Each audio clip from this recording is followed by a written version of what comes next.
Hello, you wonderful people, and welcome to another episode of Centric. This being a show, it's about crime dramas that I watch. For today's episode, I'm going to talk about Hunters, Season 2, Episode 3. Great episode. A lot of really interesting things went down in this episode, so let's break it down. So, in the aftermath of last episode, the Hunters are caught by Shava and her team, which there's not that much of a team. She's like, there was actually 20 of us, and now we've been whittled down to 3 because, those who were left in all of this are old and dying, and I guess, Harriet and George are the only young people left, or I don't know if that's signifying some are old and had to lead the whole situation, others are just straight up dead, but it's we had to step in. I didn't think about it from this perspective. I thought it was just they had their own operation about going after Hitler, and it's we'll let them do their thing, but we're here to kind of sweep up, and it's you're just screw ups. It's we couldn't take the chance that you might kill. You have a tendency to kill the people you need to get information from. It's that's not just a Meyer thing. That was also them as well. And I'm sure that escalated a lot after Jonah took over. So it's fine, let's work together. But then it's no, that's all a ploy. And let's no, we're not going to break bread together. We're not going to hunt Nazis together. And then we find out the truth about who Shava is. She is Ruth's sister, and it's really?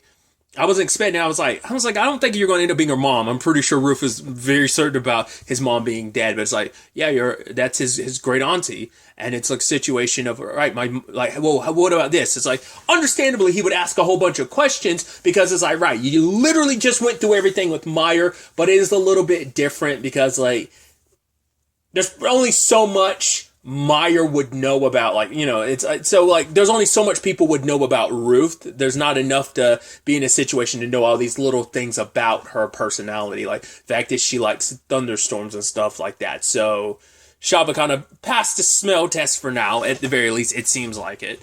But, obviously the rest of the team is not too happy with Harriet, or Rebecca, as we know. It's her name. So,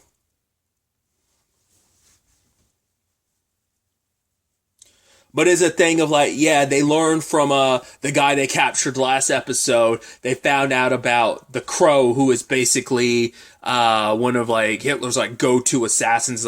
We need to capture them because they will be the one who actually knows exactly where Hitler might be. So they go to a hotel and they set this all in motion. I do think it's also interesting, too, really quickly, before I move away from that. Everyone had a certain, everyone's kind of because Roxy's okay, I can smell a calm when everyone else was kind of in, this is, weary mode, but Mindy was kind of tearing up, being knowing, oh my God, there's someone else who survived it. I think at any point in time, you're finding out there's other survivors from the camps, from Nazis regime. It's you're ecstatic, especially because it's a complicated thing for, Jonah. It's he's not alone anymore.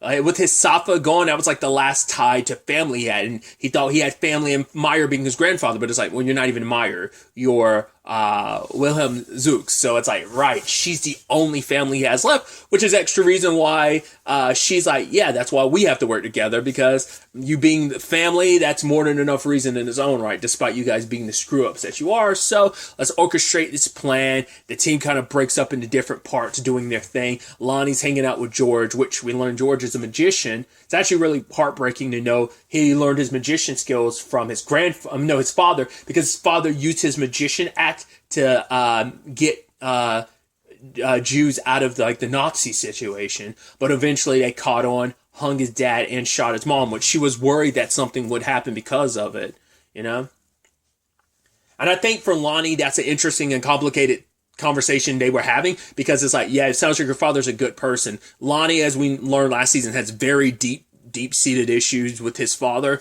So hearing about someone who not only did you take up magic, it's kind of a thing from your dad. So it's almost like you're carrying on the torch of your father, using your magic to make the world a better place. That was always something you were taught, and now you're applying it because your father did it and you're doing it too. It's almost there's so many parallels, because you can draw the same argument that, that's what Joe did, ended up enlisting because his father did, so just some interesting parallels in that regard.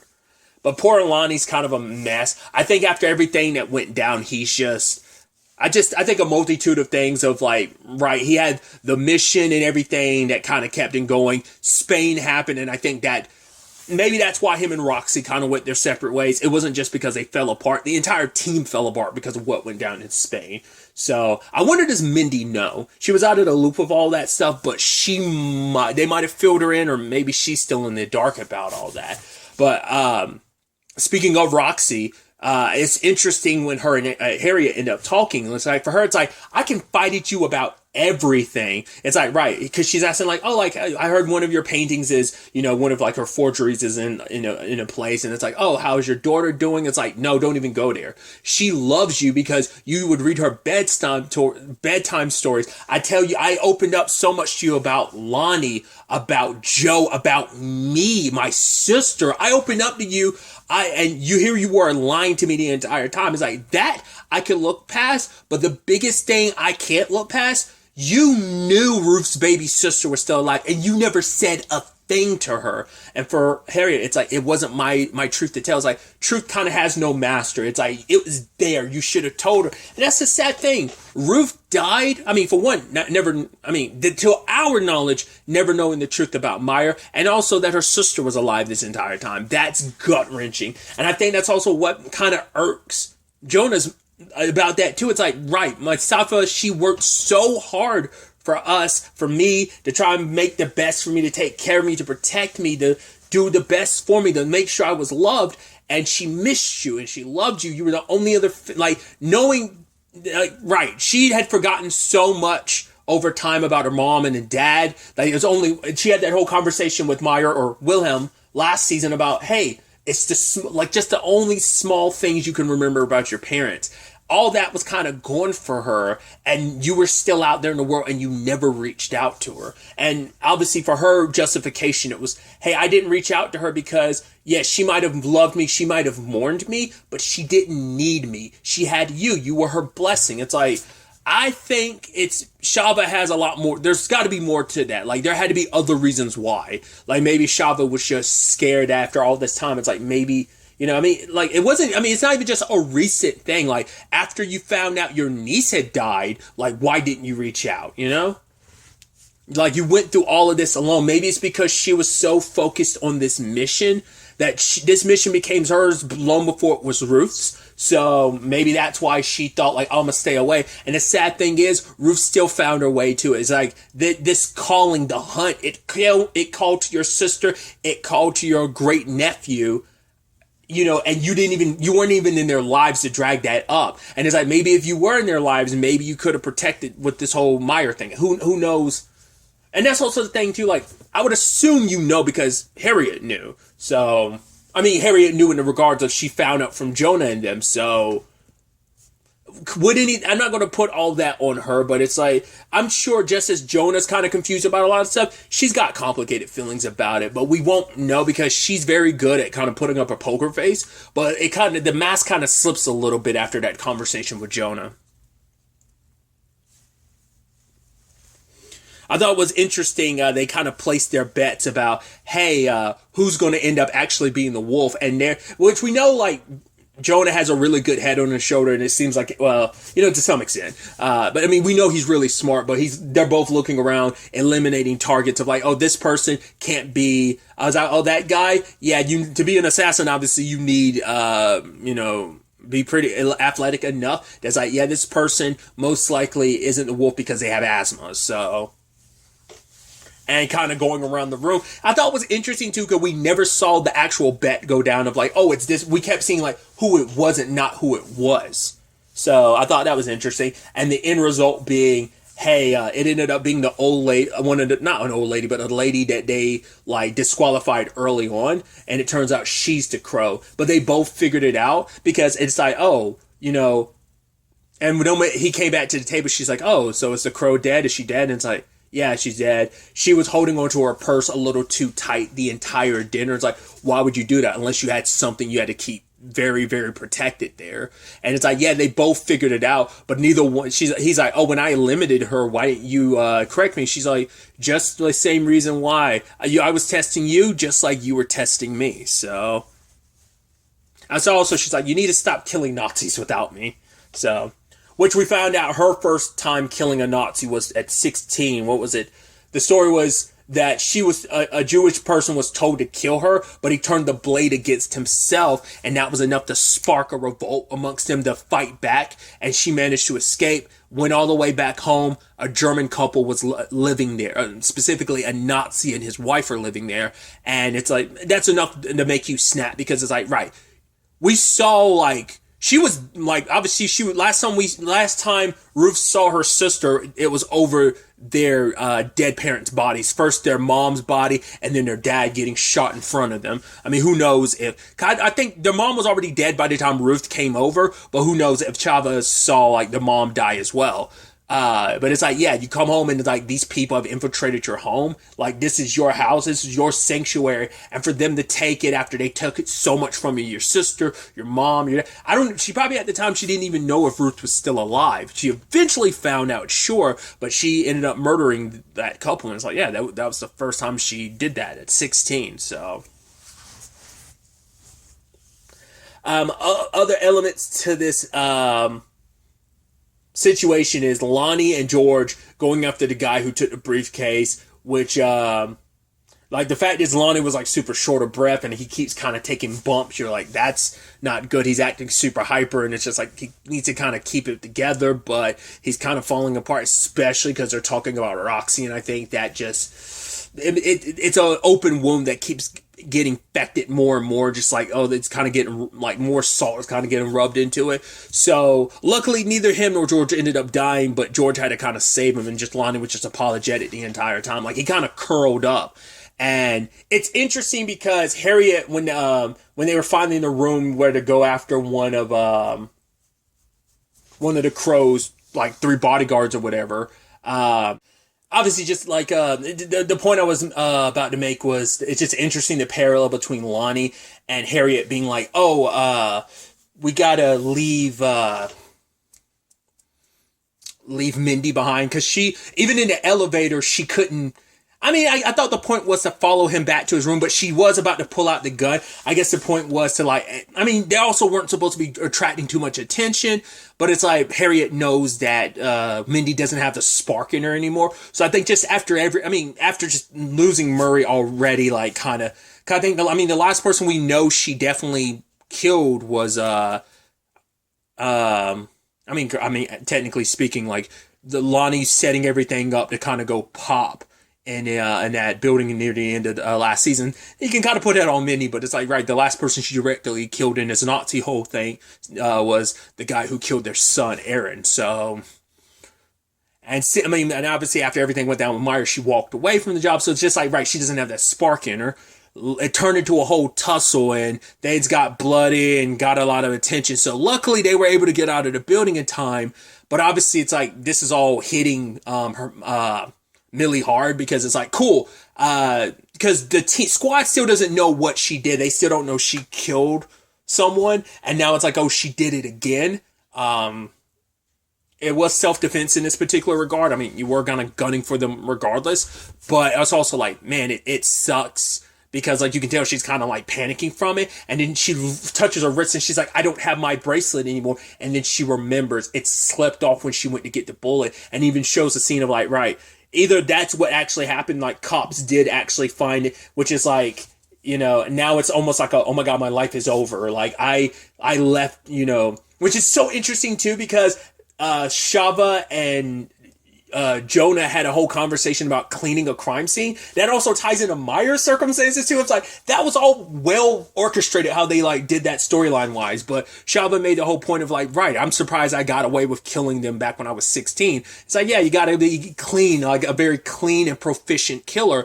And so it's like, right, they probably made messes before in their situations. Because we never actually outright seen them clean a crime scene necessarily, so I don't know how, you know, they probably haven't always been the cleanest with it. Jonah in particular probably hasn't been, but you tied that into the bloody mess that they left behind when they were dealing with the Crow's henchmen, and now tying this also into Millie's circumstances, and then also tying that into everything with Meyer.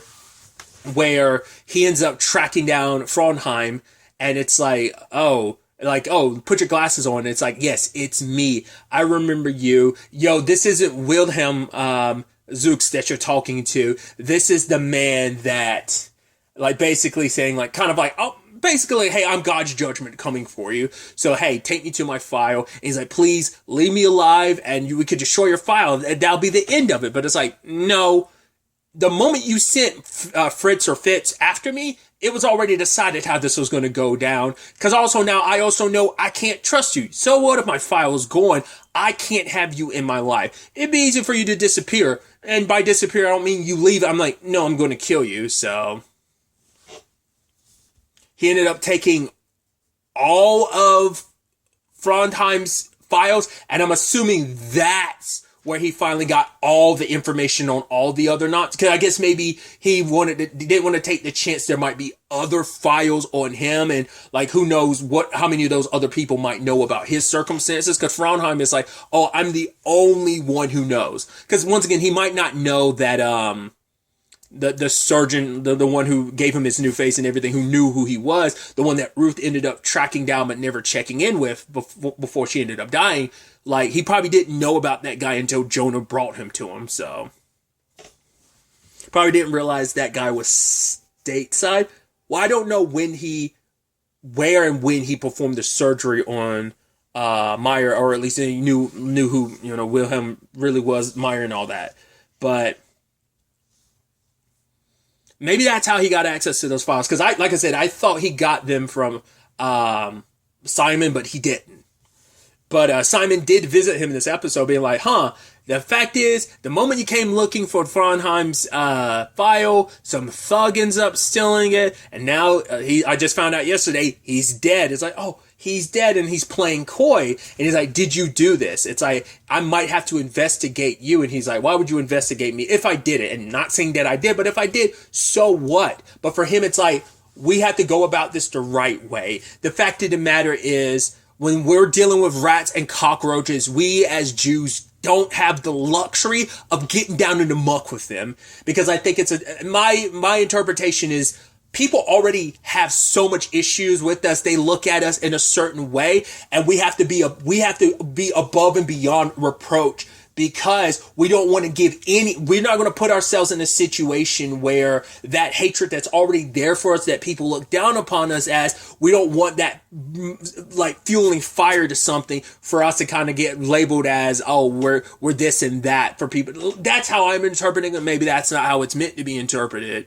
But it's also like, right, you, Meyer, you are a prince. You're a representation of someone who survived the camps, who rose up and made a name for themselves. You are a prince. I want people to see that you can rise out of that darkness no matter what it is, and you in particular becoming a king. You're not, he's like, but who am I an example to? It's like, to me, like, you're the reason why I keep going. It's like, who are you, Meyer? For him, it's like, I'm a survivor. It's like, don't put that on me to be this and that. Like, I'm doing what needs to be done. Because you're saying, like, God taught you to try and handle things in your way. Like, how is that real? Justice, it's a slow process, and you think it's really going to make a difference. When, like, the way I did, I put one less Nazi in this world. Whereas your process takes a very long time. You want to go about it the judicial route, put them out there, make it so that people know their names and their faces. Yeah, sure, go about it that way, Simon. God spoke to you, but he also spoke to me too. And it's like, I'm a survivor.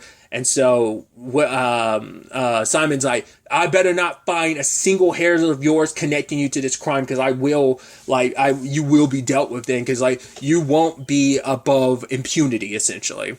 Which obviously Simon never finds anything at the crime scene, because, well, as we know, they meet like 2 years later and there's no beef. Like, Simon's like, oh, hey, Myers, so I'm sure that's not something they're retconning. I'm sure that's keeping him within continuity, so he must never find out. He probably always knew to some extent, but it could never prove that Meyer had anything to do with it. So that's also the thing. So I guess he's kind of, once again, it's kind of setting the stage for the mission, because it now makes you go like, was it even Ruth's suggestion, or was it all of this that fueled his suggestion? Maybe all of this happening for the purposes of keeping his secret, and now you add on top of it, Ruth coming to him about another Nazi, that it inspired him for the hunt and stuff, you know? So, which he's burning his files, because I brought that up last episode. Well, I'm assuming he's burning everything, but they did have a file on Zooks, so maybe he kept some of that for other reasons, because it's not like, hey, I don't want to ever completely let go of myself, because you never will. You can't escape being Wilhelm Zooks. It's always going to be a part of you, no matter how much you try to be Meyer Alphaman. At the same time, Adolf finds out about the Crow being killed, and so he's sending Joe, which once again, the neat parallel of, right, Joe was Meyer's like first soldier in all of this, and now he's Adolf's soldier, and it's like, right, I want you to go out there, I want you to bring me back the scalps of all of the hunters. So I don't know if the situation is going to be like, hey, Joe's going to pretend to be close with them just to kill them, or whether he's just immediately going to be enemy, like, I'm showing up, bam, bam, bam, I'm trying to kill all of you.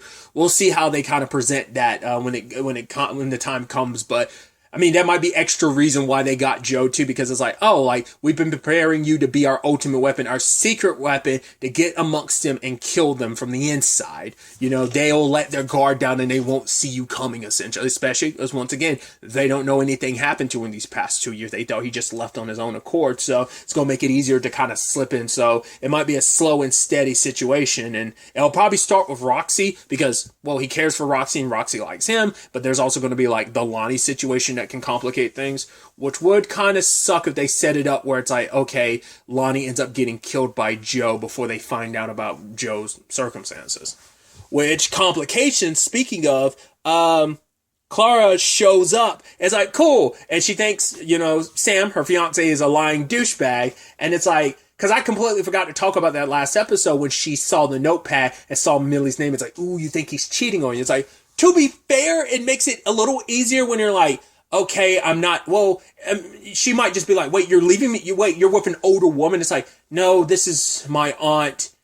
We just reconnected, yada, yada, yada, so on and so forth. So he could lie his way around it by, you know, by keeping the lie very close to the actual truth. So it could all work out in that regard, but we'll ultimately have to wait and see. I'm excited to see where the next episode ultimately ends up taking us with all of this. I mean, this team's already kind of got its issues, and now you got like an issue like that, where like, oh, your attempt at starting a life is kind of interfering with your final hunt and everything. So we'll see how it all plays out.